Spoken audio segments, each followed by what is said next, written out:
Bonjour. C'est toujours un peu excitant de découvrir les premiers résultats de la deuxième saison des preuves de concept sur Smart PLU. Donc, nous avons reçu cette semaine les tout premiers traitements. On va commencer par les opérations d'aménagement et de programmation qui sont la priorité de cette seconde saison de preuves de concept. On va donc commencer par regarder, mais très brièvement, le thésaurus des 500 termes les plus utilisés.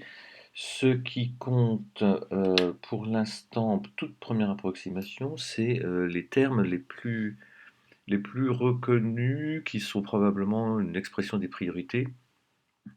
Si on enlève les termes normaux de type orientation, pour des opérations d'aménagement et de programmation, les orientations c'est consubstantiel à ça, on trouve espace, hein, avec la notion d'espace agricole, public, commun, naturel, etc.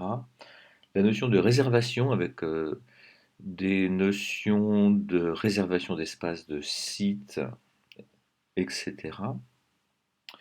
Puis des notions de voie, ce qui surprendra personne en urbanisme. Des notions de logement. Donc là, on est quand même déjà significativement, avec un nombre d'occurrences significativement plus élevé, moins élevé, pardon. Et puis après, on a l'eau, euh, qui est cours d'eau, rétention, etc., etc. Donc j'ai enlevé les termes qui sont des déclinaisons des termes précédents, bien évidemment. Quand on a voirie, après, on a une déclinaison en rue, et quand on a logement, on a des déclinaisons en habitat, etc. Donc ça, comme pour la preuve de concept de Smart PLU, c'est à la fois très riche et en même temps, nous ne savons pas quoi en faire. Je pense qu'il y a des analyses qui dépassent, en tout cas, nos compétences pour dire de façon un peu plus précise ce que signifient réellement ces noms. Donc comme l'année dernière, j'ai chargé les différents éléments de traitement dans Onboarding Projector,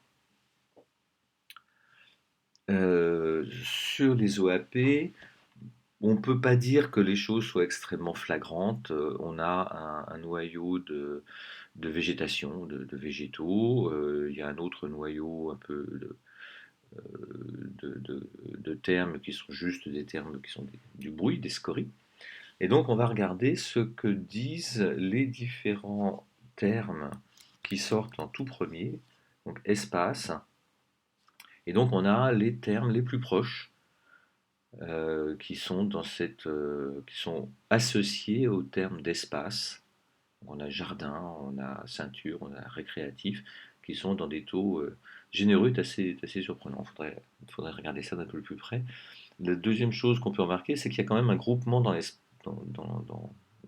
la projection à 3 dimensions de cet espace à 100 dimensions, donc faut être prudent avec tout ça. Mais tout ça semble assez cohérent dans un espace vectoriel. Le deuxième élément que nous allons regarder, c'est réservation. Et là encore, on a donc la notion de projet, d'opération, de gelée, de modalité, de conditionnement de réservation, des choses comme ça. Moi, je ne sais pas trop quoi en dire de plus à ce stade. Ensuite, on a la notion de voie. Donc là encore, rien de spécialement surprenant, et à chaque fois, toujours une forme quand même de regroupement dans l'espace à 3 dimensions. Logement, voilà, donc on a un programme locatif, habitat, donc rien de choses, des choses assez courantes, et puis une dimension de comptage, douzaine, trentaine, quarantaine, vingtaine, qui renvoie à différents types de mesures, la surface habitation, la notion d'hectare, la notion de moyenne, enfin donc il y a des choses là-dessus qui sortent un petit peu, qu'il faudra également examiner de plus près. Et puis le dernier terme qui ressort de façon très massive, c'est eau, avec la notion clairement de gestion des eaux de pluie, hein, exutoire gravitaire, acheminement, l'eau potable, etc., etc.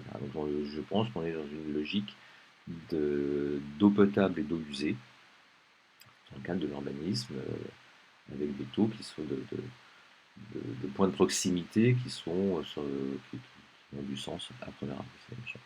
À première approximation, pardon. Donc, c'est le tout premier résultat. Après, on va faire comme l'année précédente sur les PLU, on va essayer de creuser tout cela et de voir comment on pourrait extraire ces informations, les spatialiser pour enrichir les services que l'on peut produire à partir des géographies de l'urbanisme. Merci.